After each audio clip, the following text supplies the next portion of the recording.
Hello, everyone. I'm Jessica Levis, and I'm an economics major set to graduate this April from NC State University. I have a passion for coding, and I've been working hard to develop my skills over the past 4 years. So I decided to enroll in a Savvy Coders Data Analytics and Python Bootcamp. I've honed my skills and problem-solving abilities through my studies and internship experience as both a data and business analyst. My passion for economics and coding led me to embark on a project that combines both my interests and skills. Suicide is a significant public health issue that affects millions of people worldwide each year. In this project, I utilize technologies such as Python, Excel, and Tableau to create a comprehensive analysis of these two variables' relationship. Through this analysis, I aim to provide insights into the changes that have taken place and look into factors that may have caused them. With the help of data visualization and statistical analysis, I hope to tell a compelling story about the state of global suicide rates. So this gets into my capstone project, Suicide and GDP, a Global Correlation. So one person dies by suicide every 40 seconds, making it one of the leading causes of death globally. Research suggests that higher GDP per capita is generally associated with lower suicide rates. Suicide rates can be influenced by a variety of economic issues, not just GDP, such as unemployment, income, inequality, and access to healthcare.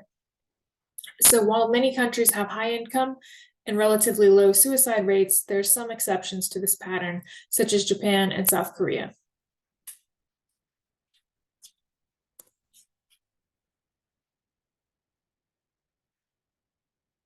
So while there are many factors that contribute to suicide risk, including mental health conditions, social isolations, and cultural attacks and attitudes, there have been a growing interest in the role that economic factors may play. One economic factor that has been studied in relation to suicide rates is gross domestic product, which is a measure of a country's economic output. Some research suggests that higher GDP may be associated with lower suicide rates, while others have found that it's a much more complex relationship between these two variables. In this project, we will explore the relationship between GDP and suicide rates using data from multiple countries and years. By examining this relationship, I hope to obtain a greater understanding of the complexity and interplay between economic factors and mental health outcomes. So while there is a correlation between GDP and suicide on a global scale, what is that? So welcome to my project in exploring this relationship across various countries.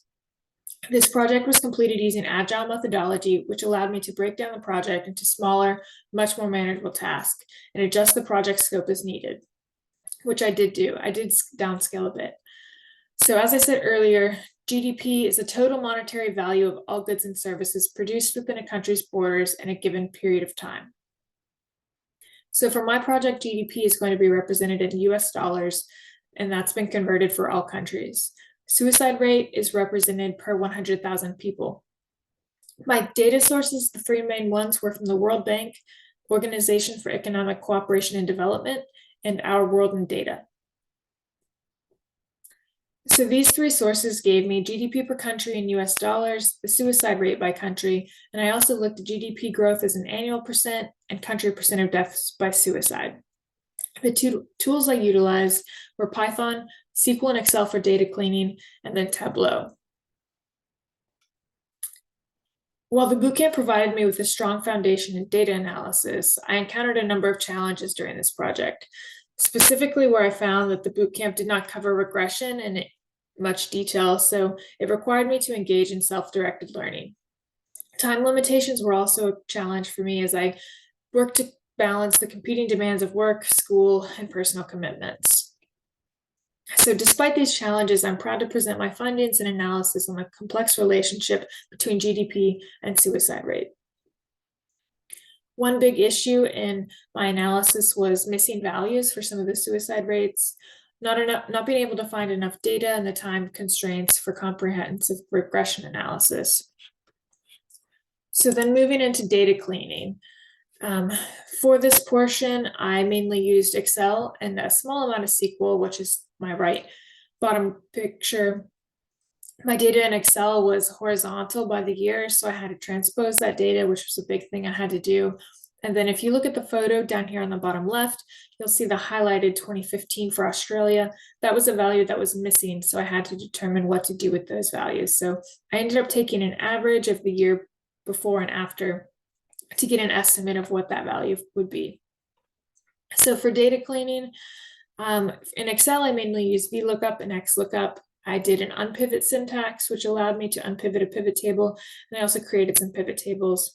And then SQL was mainly used to merge a couple of data sets as joins. So for my code, here's a breakdown of what I did in Python. So I imported libraries. I imported more than I needed because I wasn't sure what statistical libraries I might be using. And then my data set was from Excel, so that's how I loaded that in. I did a preliminary data check that just gave me some of the info I was looking for. And then I also did a little bit of cleaning in Excel. So Turkey was a country that had a lot of missing values, so I ended up just taking that out, renaming columns, things like that, and then filtering to the years 1995 to 2017 because that's where I had the most data from. So then I checked for null values and had to determine what to do with those. For my preliminary analysis, I gathered descriptive statistics, tried to do some scatter plots to visualize the relationship, computed correlation coefficients to measure strength and direction of that relationship. I ran a regression model, which I ended up not using, as I stated before, just from the lack of learning on my part, and then not having enough data to have a comprehensive model. A big thing was being unable to control for other variables such as population, income, inequality, mental health expenditure, anything that could affect that relationship. So here's where I gathered descriptive statistics. So mean, median, standard deviation, variance. I got the min and max, and kurtosis and correlation matrix. And then I printed all of those. So there's my syntax for that. And here's just a breakdown of my descriptive statistics for those. So I did that for the GDP in US dollars and also the suicide rate. I filtered some outliers and I tried studying like a log scale to do a regression analysis and plotting. Some of my visualizations was just a brief scatter plot, but due to the variation in numbers, I ended up doing this in Excel later on because it gave me a better output. And then here are some of my regression results. So as you can see, it's not a very comprehensive model, so I ended up scratching that idea and scaling down my project from there. So moving on to the next slide here. This is the percent of deaths by suicide. So that's what I have on the left axis, and then the bottom is the year from 2000 to 2019. So this is just a line chart on percent of deaths by suicide for certain countries. The legend is over here that you can see. And I just picked out a small number of relevant countries that I thought would fit best on the graph. So interestingly, these countries all show a decline or stabilization in percentage of deaths by suicide in recent years. This trend could be attributed to various factors such as increased awareness on mental health or implementation of suicide prevention programs. In South Korea, for example, they've implemented measures to address the issue. And in Japan, there's been efforts to reduce the stigma associated with mental health issues. So the next slide is going into GDP versus suicide rates. So this is comparing these two. The top is the average GDP for each country from the years 1995 to 2017, and the bottom is the average suicide rates by country. So it's important to note that while GDP and suicide rates could be correlated, correlation does not necessarily imply causation. However, it's still interesting to examine the relationship between these two factors and just try to draw some initial conclusions. So these two graphs kind of show an outline of these countries, but I think there's some key countries to look at. So we can observe some countries that have a high average GDP and relatively low suicide rates, such as the UK, France, and Canada. And then on the other hand, if you look at other countries like Russia, South Korea, they have a higher average suicide rates. Further analysis would be necessary to determine the nature and strength of the relationship between GDP and suicide rates, but this slide provides sort of a starting point for us. Next, we go into GDP trends. So it's GDP in US dollars, and then again, the years 1995 to 2017. So for this, I looked at the trends in GDP for various countries. The US has the highest GDP by a large margin, the next being Japan, and then Germany. The lowest GDPs are Estonia, Greece, and Spain. The assumption would be that the higher the GDP, the lower the suicide rate. But looking at the suicide rates by country on the next slide, you'll see it's a much more complex issue. So this goes into suicide rate trends by those same countries that I listed on the other side. You can see the higher suicide rate in countries are Lithuania, Korea, Russia, Latvia, and then Japan. The lower end, you have Greece, Italy, and the UK.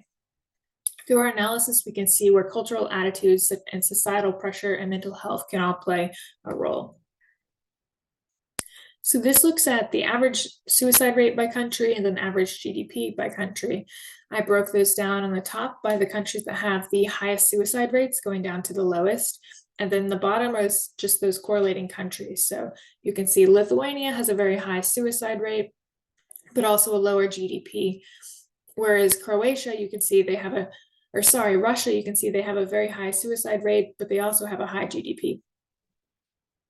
I think Japan is the biggest one in this, showing like their suicide rate is right here, average suicide rate of 20.75, but then their GDP, they have a very high GDP as well.